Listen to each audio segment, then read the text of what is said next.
Alright everybody, there's no need to say prayers for this review because Valak already did that for us, so here I am. Yeah. Michael Chavez once again directs a third installment in the Conjuring universe, the sequel to The Nun.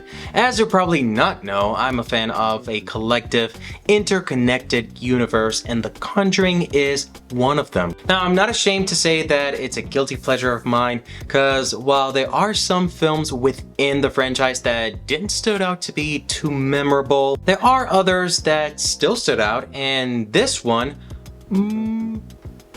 more or less did stick the landing, question mark? So let's talk about that. Spoiler warning ahead if you have not seen the film yet. This is the last chance right here in this part of the video, so here we go. Now, for many folks, especially who love horror movies, I've spoken to a few in my life, and they all said the same answer. Yeah, Frank, I've seen The Nun, but I don't remember it. And the story was pretty clear to understand, and so is its ending. The demon Valak survived by possessing someone else, and here we see how it all plays out. And walking into this in theaters, I expected nothing more than the predictable jump scares, some of the returning characters like Tessa Farmiga, who plays Sister Irene, and of course we can't forget Maurice aka Frenchie, played by Jonas Blockhead. By the way, if any of you ever searched actors' names that you found it hard to pronounce, comment below on the toughest name you ever came across.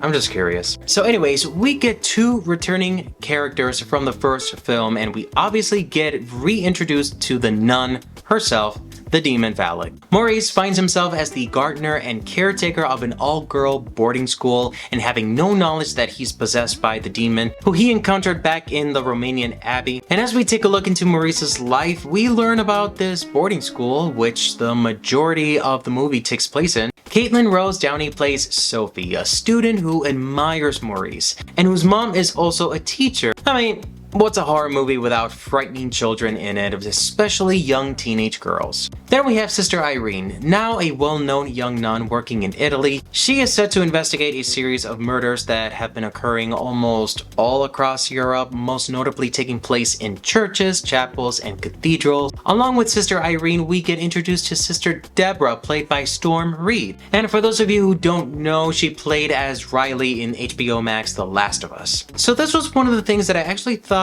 have gone well in the movie. We get this itty-bitty crime team up from two nuns to discover what is happening, which worked pretty well for the story. Well, I wouldn't say crime fighting, I would say more like a detective work. Storm's character was set up pretty well during the first act. Overall, I think as far as the character's performance, everybody delivered their part very well. And watching Tessa perform, you can't help but notice her acting skill are almost, if not entirely, similar to her older sister Vera. Now, as I mentioned before, being that this is a rated R horror movie based on supernatural and occult element, most of the scary features, in this case the jump scares, were pretty predictable.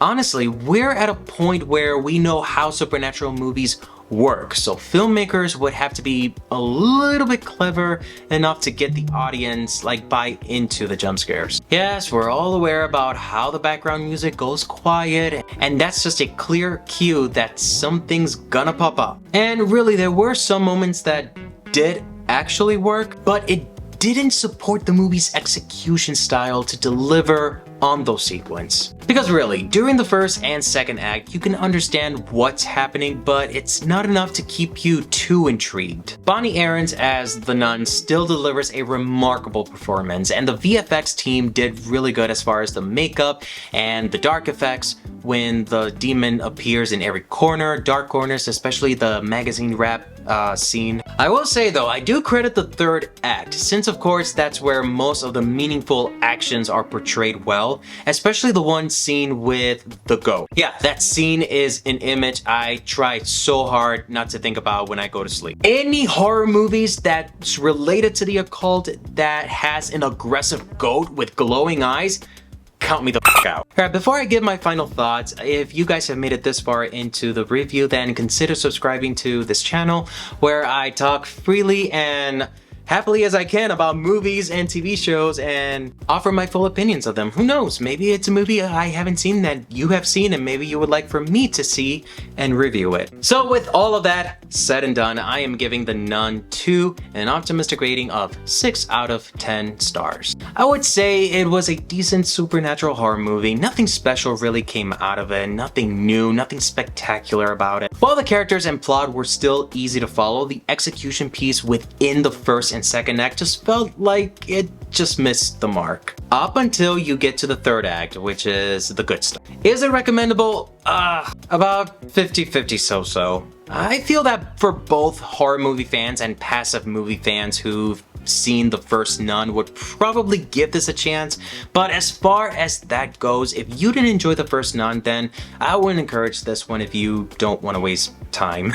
Is it rewatchable? I honestly don't think it is. Unless if you're planning to watch a Conjuring Universe marathon, then sure, why not? Add this to the watch list. But if you've already seen it once, I don't foresee the opportunity or possibility, same thing, to even watch it again. So that's all I have for today, guys. Until next time, stay cool, stay safe, and continue to watch movies the way they were meant to be seen in theaters, supporting your local movie theaters, and watching it with everybody else because it's better when we watch together.